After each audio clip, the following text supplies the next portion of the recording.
Podcast ITEPOL. Saludos, soy Caco de ITEPOL y hoy en nuestra sección de podcast contamos con Juanra, compañero de Guardia Civil, graduado en Derecho y experto en protección de datos. Está destinado en la Oficina de Protección de Datos, además de ser el autor del podcast recomendado Un Polijurista. Con Juanra vamos a tratar un tema en el que ningún policía quiere verse inmerso, como son los expedientes disciplinarios. El entrevistado nos dará consejos a tener en cuenta. Y antes de iniciar os queremos pedir un pequeño favor que os costará unos pocos segundos, pero para nosotros es de gran ayuda. Es comentar el audio, tanto en iVoox o iTunes, así como compartirlo en redes sociales, ya que nos ayudará a tener mayor visibilidad y llegar a más compañeros. Y ahora sí, damos paso a la entrevista. Bienvenido al podcast, Juanra, ¿qué tal estás? Buenas, muy bien. Pues muy agradecido de que hayáis decidido invitarme a participar aquí en esta charla con vosotros. Hombre, la verdad es que como siempre a todos nuestros entrevistados por parte de ITEPOL, muchas gracias por acceder. Además creo que es un tema bastante interesante al que no se le da, creo yo, mucha importancia hasta que llega el momento y a veces es demasiado tarde. Pero bueno, antes de entrar en materia, para nuestros oyentes, Juanra, una breve presentación. Bueno, ¿qué tal a todos? Soy Juanra, pertenezco a la Guardia Civil. Ahora mismo estoy destinado en el servicio aéreo, aunque desde un tiempo a esta parte presto mis servicios en la oficina del delegado de protección de datos. Y bueno, hoy me han invitado para hablar de todo el asunto del régimen disciplinario a raíz de un podcast que tengo publicado sobre las primeras actuaciones, ¿no? En el momento que no abren un expediente, que es un tema capital y que por desgracia he vivido muy de cerca, no en mi persona, que yo hasta ahora estoy indemne, sino durante el tiempo que he estado como secretario jurídico de una asociación de guardias civiles en la que he tramitado muchísimos expedientes disciplinarios de compañeros, he podido asistirle y ver cómo funciona este submundo del disciplinario dentro del ámbito policial. Sí, exacto. La introducción, se me olvidó decirlo, es el autor de un podcast recomendado de Un Polijurista, que yo personalmente lo sigo, está bastante bien. Y además recomiendo, que ya te lo dije en privado, el de la legalidad jurídica, arma de fuego, armas blancas. De lo mejorcito que se puede escuchar en la materia. Eso hay que reconocerlo. Y ya si quieres, Juanra, pasamos directamente a la materia. Si nos quieres explicar ¿qué se consideraría un expediente disciplinario? Pues un expediente disciplinario, por su propia concepción, no deja de ser un expediente administrativo, pero que mezcla también los principios del derecho penal, puesto que la consecuencia de ese expediente administrativo va a ser una sanción a una persona que pertenece al ámbito interno de la administración. Esto no es algo exclusivo, ¿no?, de policías y guardias civiles, sino que está recogido en el Estatuto Básico del Empleado Público y se aplica a todos los niveles de la administración. ¿Qué ocurre? Pues que evidentemente por la propia especialidad de nuestro trabajo, pues tanto el procedimiento como las propias sanciones pues tienen su especialidad. Máxime cuando entramos también dentro del ámbito Guardia Civil, que compartimos con el ámbito castrense y con las sanciones disciplinarias y con el Código Penal Militar, etcétera, etcétera. Y eso pues se transcribe también, se traduce en una serie de especialidades, tanto en el procedimiento como en todo el elenco de sanciones, que no es la misma para Guardia Civil que para el resto de policías y policías locales. Y es la discrepancia, ¿no?, que siempre se lleva a debate, ¿no?, el tema militar, el tema civil. Y el tema del expediente disciplinario, ¿quién lo inicia? Pues el expediente disciplinario se inicia de oficio y surge por varias cuestiones que se pueden presentar, ¿no? Bien como consecuencia de una investigación interna, bien como consecuencia de un parte disciplinario, de un mando, un compañero, superior, inferior, da igual, como una denuncia de un ciudadano, da igual. Normalmente la actuación que se supone que es reprochable disciplinariamente, pues tendrá una gravedad mayor o menor y en función de eso se iniciará pues, o se tramitará mediante el procedimiento por faltas leves o el procedimiento por faltas graves y muy graves.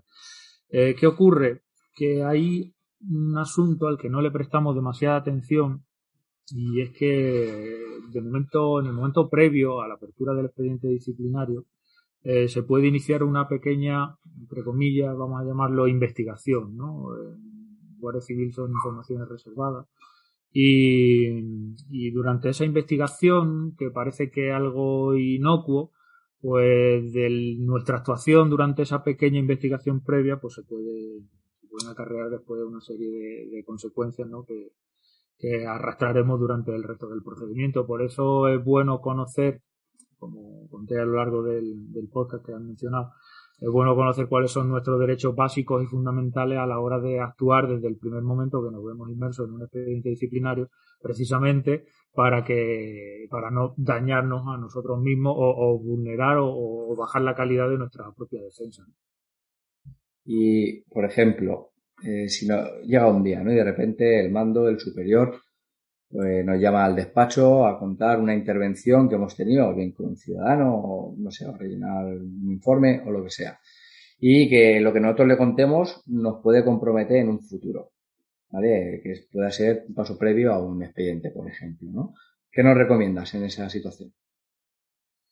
Pues mira, ahí la causística es variada, ¿no? Porque yo me he encontrado desde esas pequeñas llamadas a despacho en el que se cumplen todas las formalidades, ¿no? Se te notifica por escrito de que lo que digas pues, puede ser usado en tu contra, etcétera, etcétera.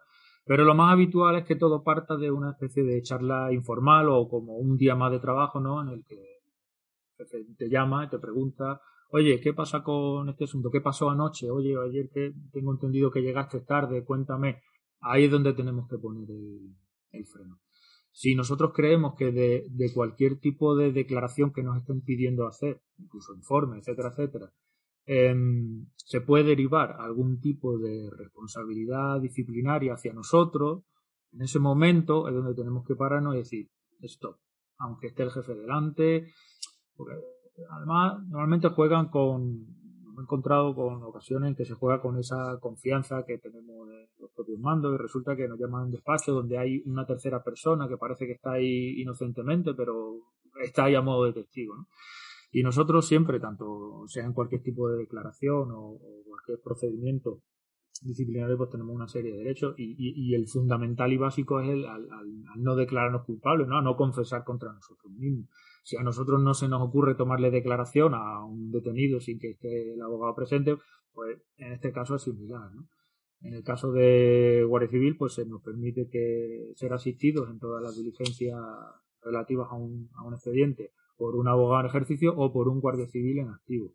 Y a los policías, pues se os permite lo mismo, ir acompañados de vuestro abogado o de un compañero, pero en este caso se exige que esté graduado en Derecho. Si tenéis alguno cerca, pues estupendo. Si no, pues cuál será nuestra actuación, y aquí lo digo siempre, pues sabernos la frase mágica de me acojo a mi derecho constitucional a no declarar y no hay más. Quiero copia de lo que haya actuado y a partir de aquí, pues iniciamos el procedimiento con todas las formalidades, porque lo que no podemos es avanzar en desarrollar lo que pueda haber ocurrido y que luego se vuelva en nuestra contra, ¿no?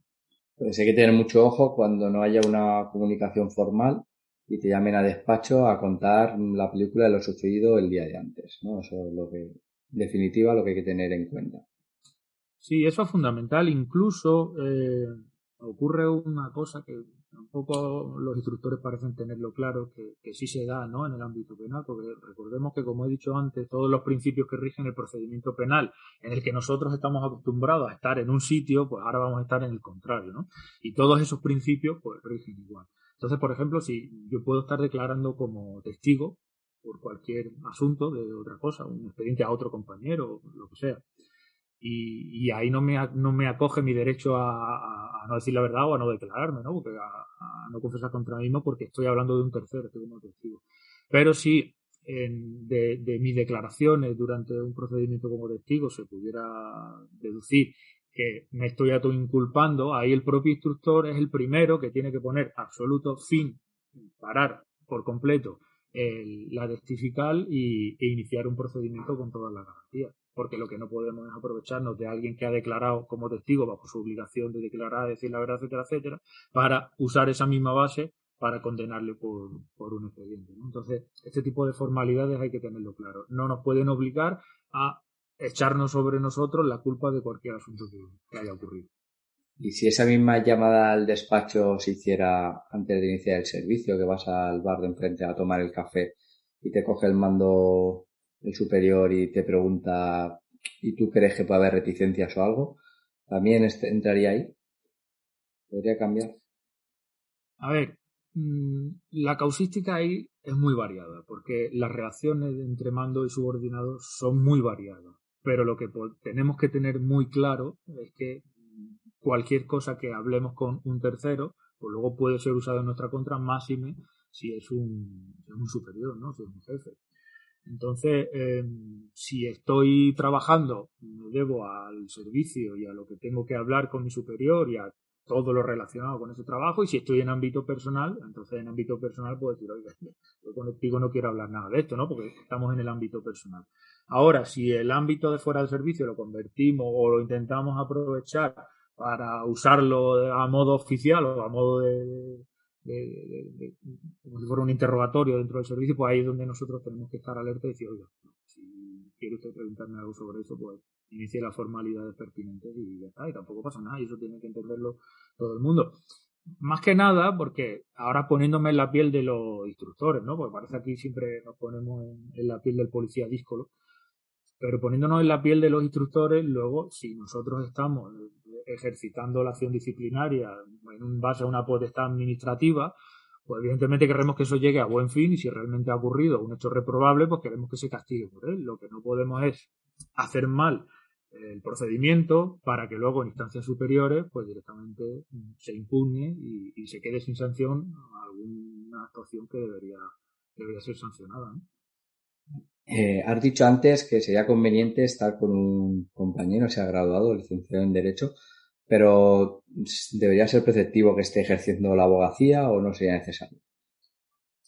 No, en la administración en general, cuando estamos dentro de un expediente disciplinario, se nos permite que la persona que nos acompañe sea otro funcionario. En este caso, a vosotros exige que se ha graduado en Derecho, a nosotros no, y en el resto de la administración es igual, ¿no? Porque digamos que refuerza a modo de testificar lo que ahí está ocurriendo, que no te veas desamparado, etcétera, etcétera. ¿Por qué? Porque la propia administración, en muchos aspectos internos de personal, a los funcionarios nos presupone una serie de conocimientos, que luego los tendremos o no, pero nos lo presupone, como por ejemplo nosotros podemos acudir cuando son asuntos de personal a la jurisdicción contencioso administrativa sin necesidad de abogado y procurador, prescindir de la postulación y representarnos a nosotros mismos. ¿Por qué? Porque la administración nos presupone como gente preparada en ese ámbito. Pero una cosa es lo que permite la norma, que en un momento dado de urgencia pues, puede ser interesante, que nos asista el compañero que ande por ahí, pero mi recomendación total y absoluta es que nos asista un abogado en ejercicio, sea compañero o no, pero que nos asista un abogado en ejercicio y que sepa de la materia de la que estamos tratando.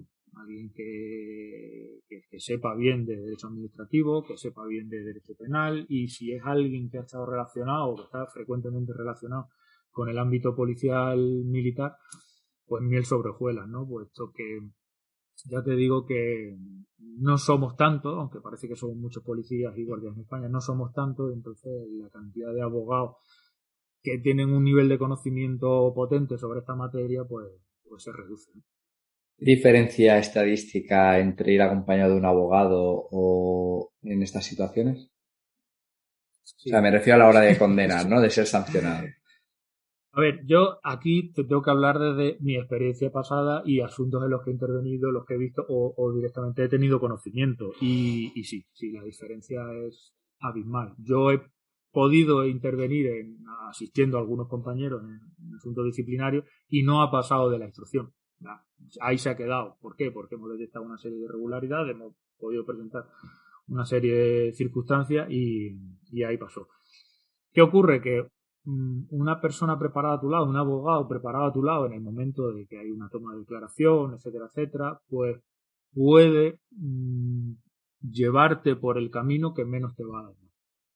Puede declarar ciertas preguntas que se dan con habitualidad, que son impertinentes o que no son adecuadas al procedimiento, puede pararlas o protestarlas en ese momento. O cuando se ha pedido una prueba, se ha pedido una testifical, se ha hecho una pregunta que no ha sido admitida o una prueba que tampoco ha sido admitida, pues va a saber utilizar los mecanismos de impugnación para que luego en instancias superiores sea válido, porque nos encontramos también, y esto ocurre en cualquier jurisdicción, que si no hemos protestado o no nos hemos quejado en el momento de una inadmisión, de una impertinencia, una pregunta, etcétera, etcétera, pues luego en instancia superior no puedo decir, oiga, es que no me admitieron esta prueba, ¿vale? ¿Y por qué no lo dijo en el momento, ¿no?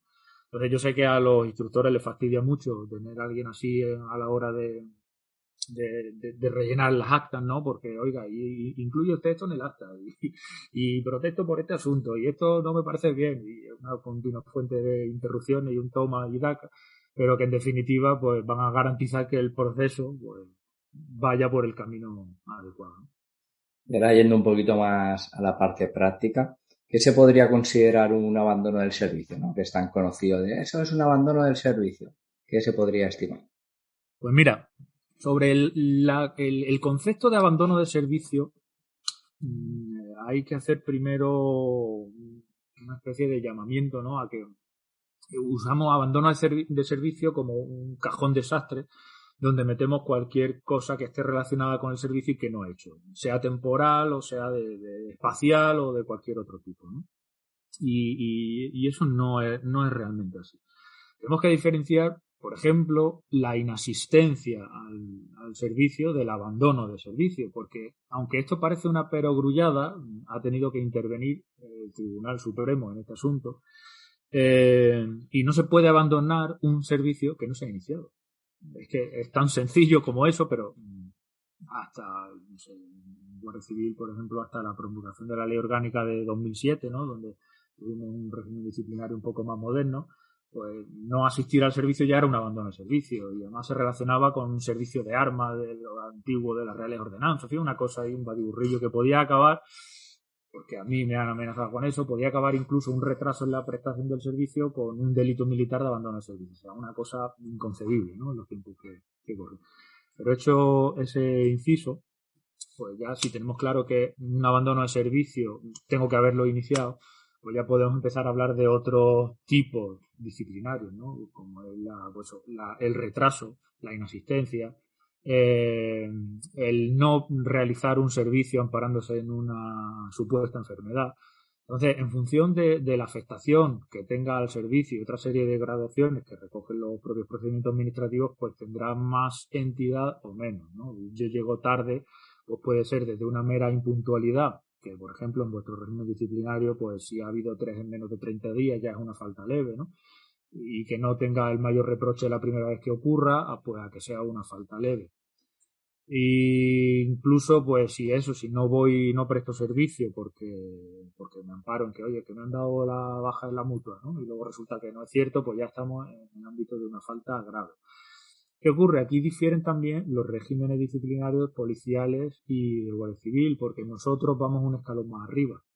Las inasistencias van de grave en un sentido, o de muy grave si es falso por la inasistencia amparándome en una enfermedad, ¿no? Entonces, ahí en ese caso a nosotros se nos sanciona bastante más. Pero bueno, tenemos que tener claro que si mi servicio empieza a las 6 y termina a las 14, pues todo lo que no sea estar de servicio entre las 6 en punto y las 14 en punto, pues es una impuntualidad, una inasistencia o un abandono. ¿Cuál es realmente el abandono de servicio? Que además está penado con falta muy grave. El abandono de servicio es cuando durante la prestación del servicio y sin aviso a superiores cojo, me quito del medio y dejo el servicio colgando y ahí se queda, ¿no? Ahí se pudre, ¿no? Esa es la parte más grave, digamos, de lo que es el abandono de servicio, que es realmente el tipo disciplinario que recoge o que puntualizó el Supremo. Y demás, bueno, y todo estos tipos penales siempre, perdón, disciplinarios, siempre tenemos que tener en cuenta que se gradúan pues en función de la afectación que tienen al servicio, a la imagen del cuerpo, etcétera, etcétera. Entonces, ¿qué esta actuación qué es? Pues habrá que ver todo, ¿no? Esto no es matemático y tú lo sabes exactamente igual que yo que la aplicación del derecho no es algo matemático de 1 más 1 son 2, sino que hay que introducir muchos factores, ¿no? Entre medio, la justificación, no la justificación, la afectación al servicio, a la imagen, la comunicación, etcétera, etcétera. Y por ejemplo, has dicho que tienes que ser desde las 6 hasta las 2. Imagínate que sales 2, 3 minutos antes del servicio, estando el relevo, y eso se podría considerar abandono del servicio. Yo no creo que se pudiera calificar como abandono de servicio, puesto que no creo que encajen los elementos de tipo para una falta disciplinaria muy grave. Tú mismo me lo has dicho. En ese caso tenemos el relevo ya allí, estamos en la comisaría a punto de salir. 3 minutos más, 3 minutos menos no afectan para nada al servicio, ni a la imagen, ni al servicio ciudadano, ni absolutamente nada. Yo creo que ahí, en el caso de querer sancionar por eso, tendríamos que ajustarnos a una falta leve por ese pequeño adelanto en la salida de 3 minutos, ¿no? También tenemos que tener en cuenta una cosa que a veces se nos olvida, y en otras administraciones sí que se lleva a cabo, pero la inasistencia a prestar un servicio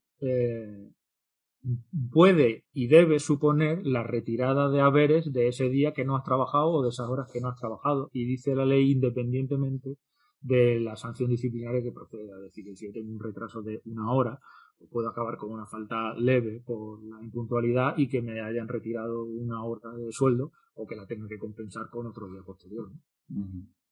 Y por ejemplo, puede pasar en muchos compañeros que trabajan en el mismo sitio donde viven. Si subes a tu casa por el almuerzo, a por la merienda, a por algo que se te ha olvidado durante el servicio, no sabes del término, ¿eh? Eso se podría considerar un abandono del servicio.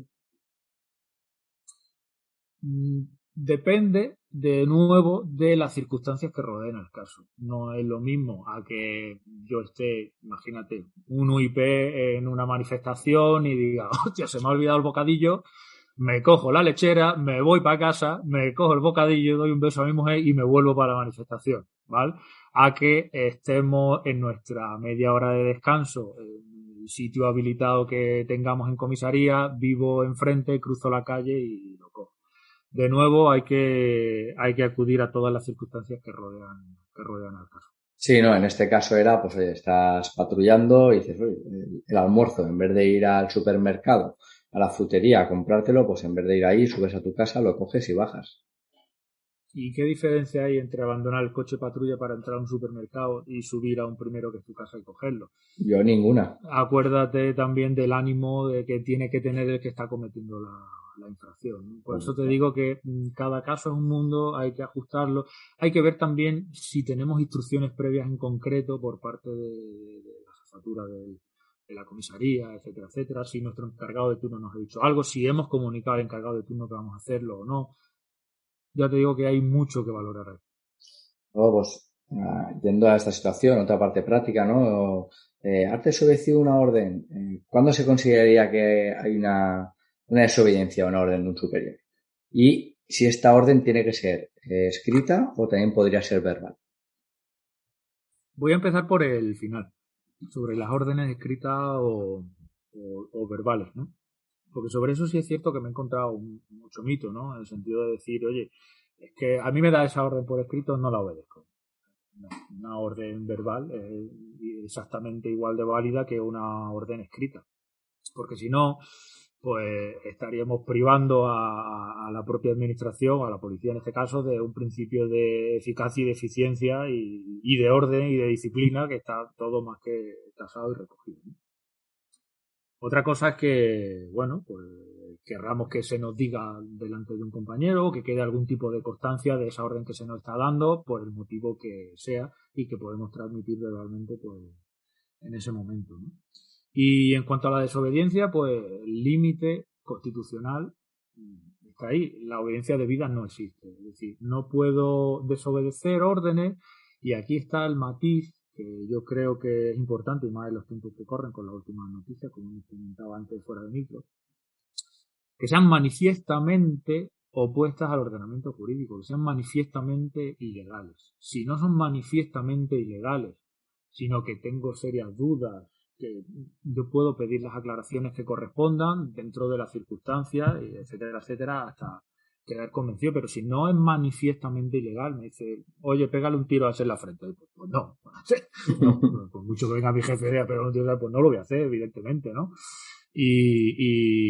O cualquier otro, que claro, siempre nos vamos al ejemplo típico de, oye, mata eso, ¿no? Pero sí es cierto que hay una serie de órdenes que nos quedan dudas en cuanto a su legalidad y tal, ¿no? Pero si no hay una urgencia, no es una cosa perentoria, en una actuación, en el flagor de la batalla ahí revolcado con un tío en el suelo y que te digan no sé qué, si no hay esa urgencia, pues tendré que pedir las explicaciones que crea convenientes, ¿no? Si son razonables. Lo que no puedo tampoco es andar discutiendo cualquier orden que se me dé amparando en que no me queda claro, porque, como he dicho antes, pues se nos supone también un conocimiento de toda la ley que aplicamos al trabajo. Pero básicamente está ahí, manifiestamente contrario al ordenamiento jurídico, orden manifiestamente ilegal. Si no es manifiestamente ilegal, pues veremos lo que hacemos.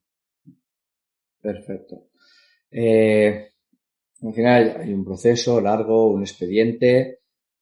Al final se demuestra de que este policía, este guardia, de que no había nada, pero ha quedado dañado, pues no sé, su honor. Este guardia podría interponer una demanda por una vulneración a su derecho al honor, si lo considera.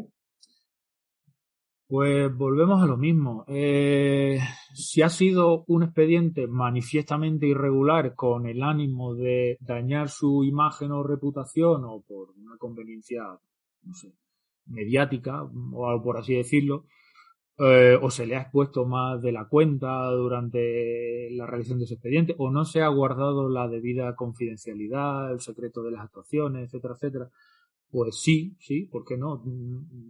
Eso es puro daño, puro código civil. Si yo he sufrido un daño que no tengo que sufrir, en este caso en mi honor y reputación, pues el derecho al honor no nos va o nos viene porque seamos policías o no, sino en este caso cuando se dirige un expediente disciplinario viene a nuestro nombre, no al policía, al guardia, al número X, sino al don no sé quién, no sé cuánto. Pues sí, se puede resarcir. Y otra cosa que puede pasar también es que si a lo largo del trámite del expediente disciplinario se ha cometido algún tipo de irregularidad procesal o contra nuestros derechos, alguna actuación que en sí misma suponga una falta disciplinaria de alguno de los actuantes, instructor, secretario, autoridad, testigo, etcétera, etcétera, pues nosotros podremos a su vez dictar después un procedimiento de vuelta por esas circunstancias, ¿no? Entonces es bueno que esperar a que termine todo el expediente, a que tengamos toda la documentación, a que se haya enfriado, lo tengamos claro y a partir de ahí pues decir, oye, pues esta manifestación que hicieron sobre mí ha sido totalmente falsa, errónea, pues ahora voy a dar cuenta por la emisión de informe falso o directamente por falso testimonio. Para ir terminando, Juanra, cuando ya sea un proceso penal, un proceso administrativo, ¿se debe suspender durante un periodo de tiempo al expedientado, en este caso, de empleo y sueldo? ¿Se podría? Pues se puede, y de hecho la ley dice se podrá, cosa que no quiere decir que sea obligatorio, ¿no? Al menos en ámbito Guardia Civil, el pase a la situación de suspenso en funciones, pues se puede dar cuando se ha incoado en ámbito disciplinario una falta muy grave o cuando estamos ya dentro de un procedimiento penal en el que hemos sido imputados, incluso si se nos ha impuesto algún tipo de medida cautelar. Recordad que durante este tiempo tampoco se pierde todo el sueldo, sino que cobramos únicamente el 100% de las retribuciones básicas. Es importante saberlo porque hay mucha gente que le tiene mucho miedo a esa situación, ¿no?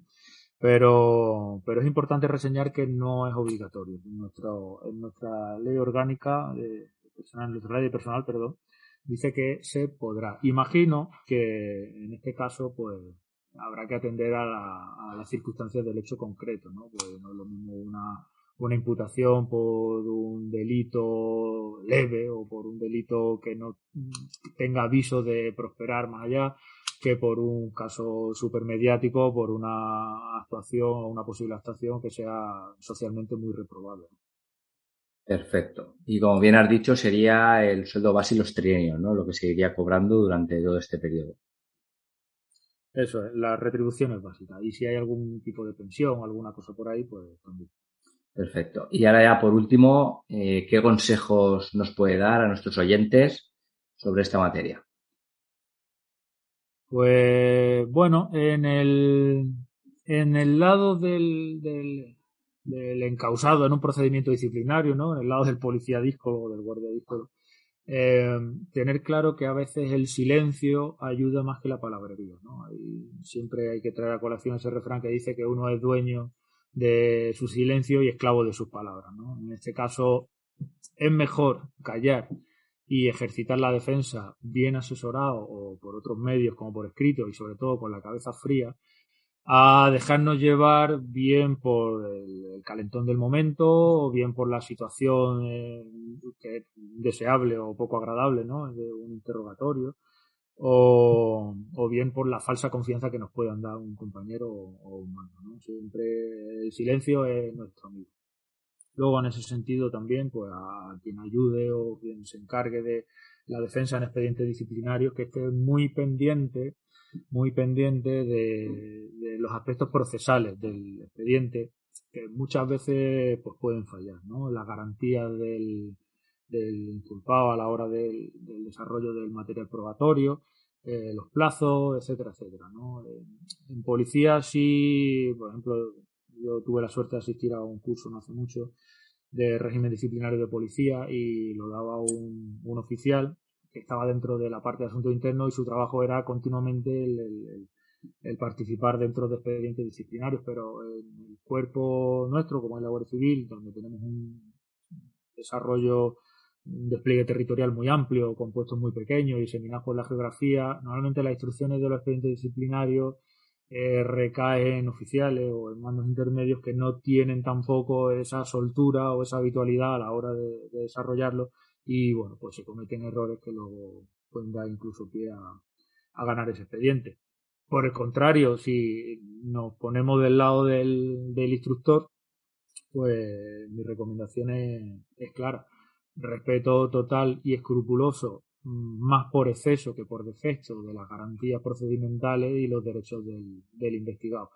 Que eso dará lugar a que sea un expediente mucho más difícil de atacar o de impugnar cuando se recurra bien a la vía contencioso administrativa, en vuestro caso, o bien a la vía contencioso disciplinario militar, en el nuestro.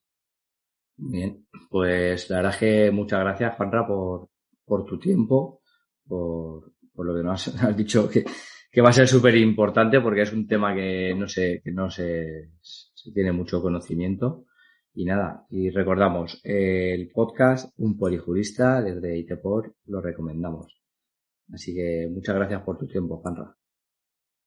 Muchas gracias a vosotros y los oyentes que quieran contactar conmigo. Bueno, soy muy activo en Twitter, allí mi cuenta @juanraxc o incluso en Telegram. A quien puedo y en disponibilidad que se me permite, pues le echo una mano a todo el mundo. Así que muchas gracias por la oportunidad. O en las notas pondremos los enlaces de contacto con Juanra. Nada, un saludo. Hasta luego. Otro para ti y un abrazo.